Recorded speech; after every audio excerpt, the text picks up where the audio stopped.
Yes, so we are discussing CET questions on case one. Case one में क्या है? ये आपका जो ऑब्जर्वर है वो मोशन में है और जो आपका सोर्स है, साउंड का सोर्स है, वो रेस्ट पे है. नेक्स्ट क्वेश्चन आपकी स्क्रीन के सामने. सबसे पहले आपको वीडियो पॉज करना है और ये जो क्वेश्चन है वो आपको लिख लेना है, पूरा का पूरा क्वेश्चन. क्वेश्चन जितना बड़ा होता है आंसर उतना ही सिंपल होता है.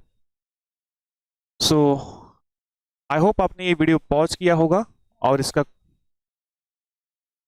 ये पूरा क्वेश्चन आपने लिखा होगा, राइट. इस क्वेश्चन के ये 4 ऑप्शंस है. एक बार ऑप्शंस भी लिख लो.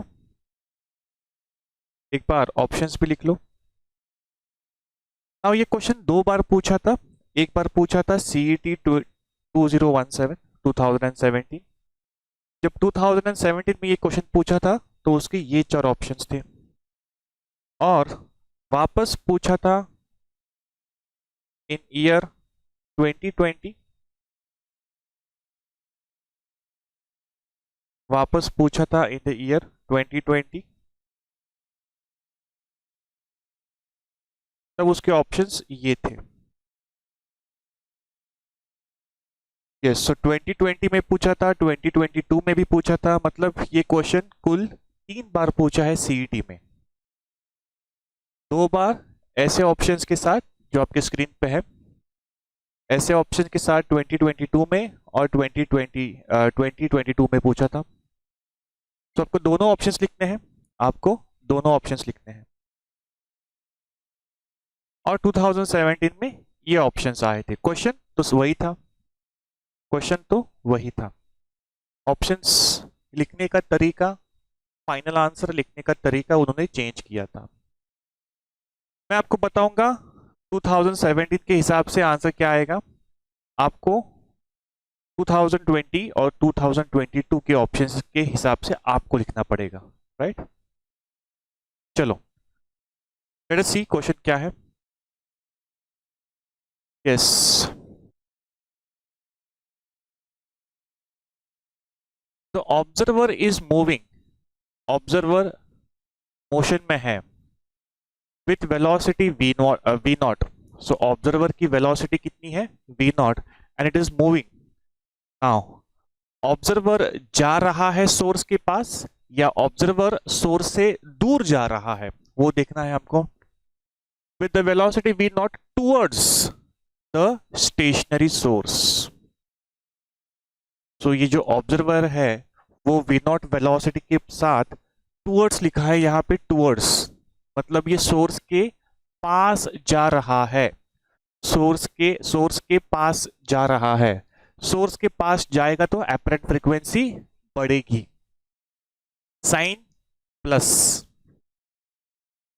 सो यहां तक सोर्स ऑफ साउंड. यहां तक क्या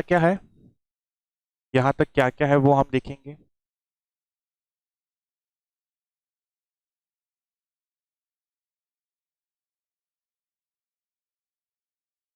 सोल्यूशन, राइट. सो ये मेरा सोर्स है. सोर्स रेस्ट पे है.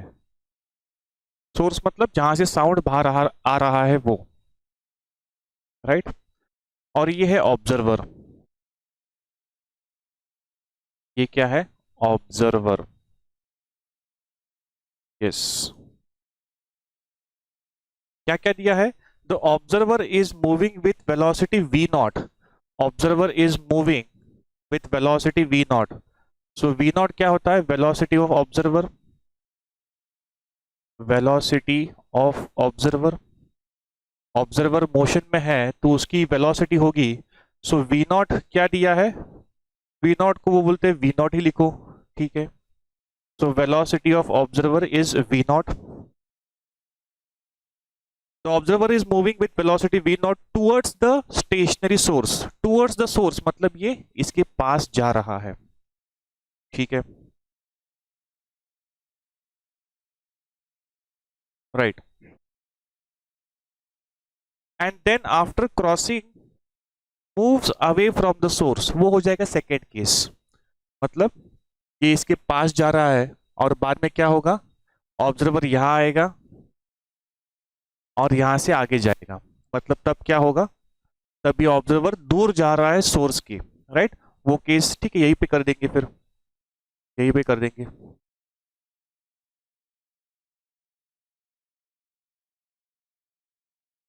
And then after crossing moves away from the source. Observer पहले सोर्स के टुवर्ड्स जा रहा है, उसको क्रॉस करने के बाद it is moving away from the source, correct है, विथ वेलोसिटी वी नॉट। तो तब भी वी नॉट, ऑब्जर्वर की वेलोसिटी वी नॉट ही दी है, ठीक है। assume that the medium through which the sound waves travel is at rest, ठीक है, साउंड वेव्स जो सोर्स है वो रेस्ट पे है।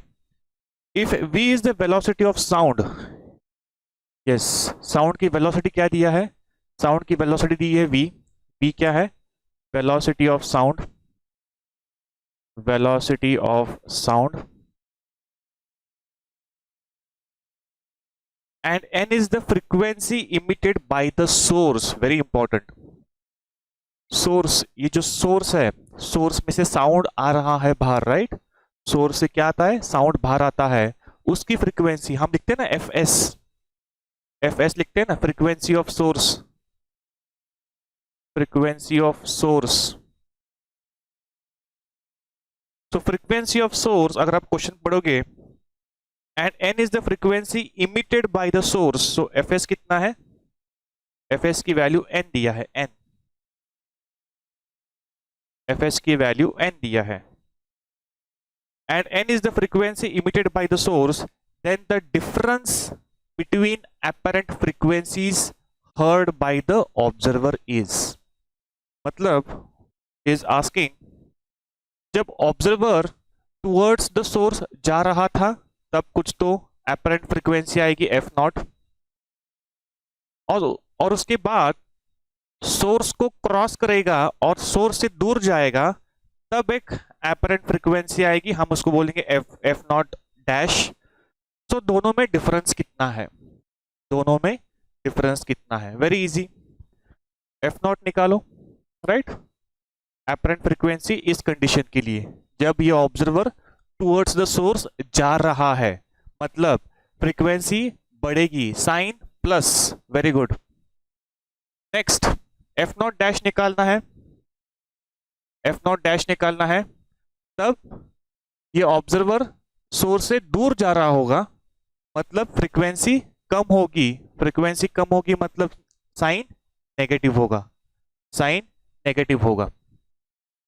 सो आप एफ नॉट और एफ नॉट डैश फाइंड करो, मैं आपको 1 मिनट टाइम देता हूं, then we will see the solution, right. So आपने ट्राई किया होगा, हमको क्या फाइंड करना है, ये एफ नॉट फाइंड करना है और ये एफ नॉट डैश, दो फाइंड करना है वैल्यूज।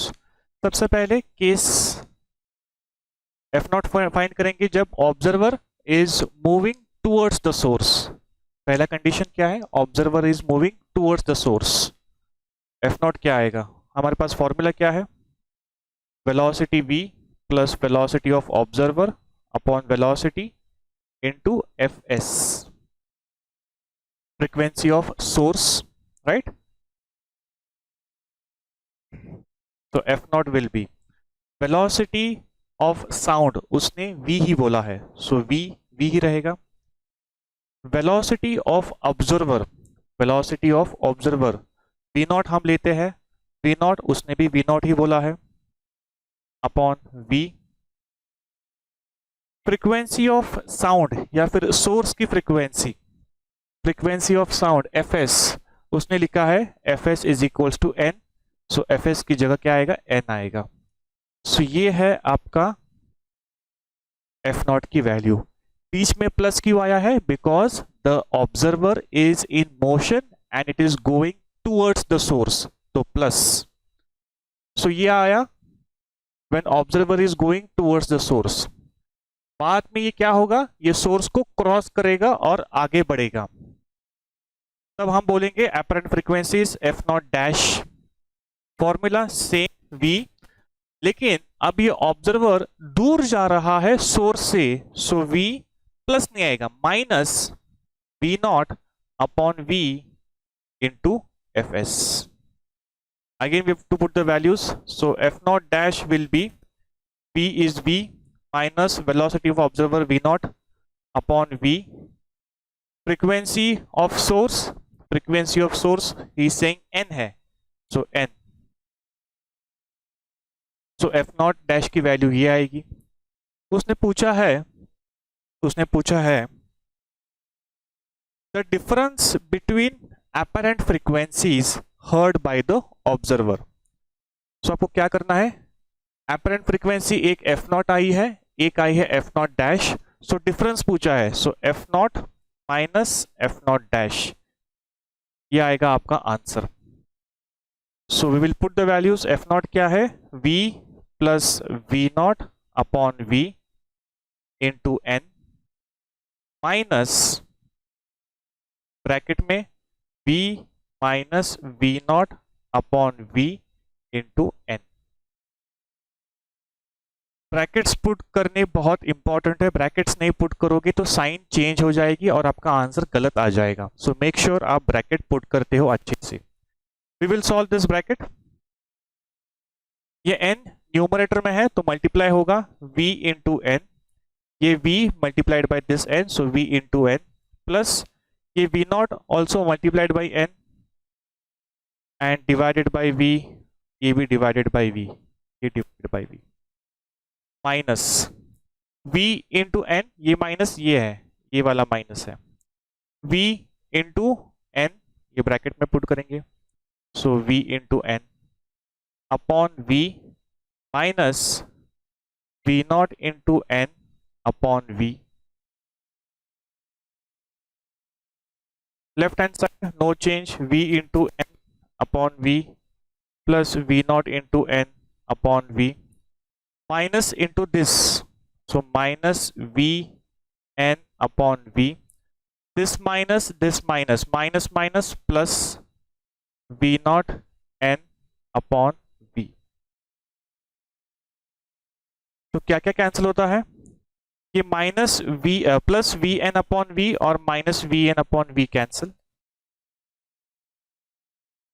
क्या बचेगा,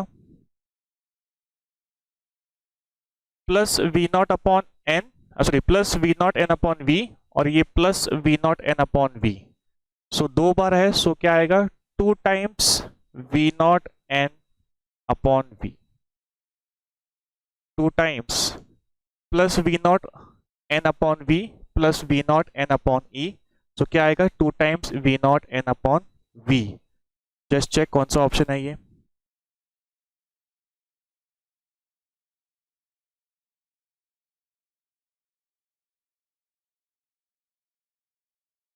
If I am not wrong, it is option A, 2 times V naught n upon V. So as per CET 2017, the correct option was option A. Yes.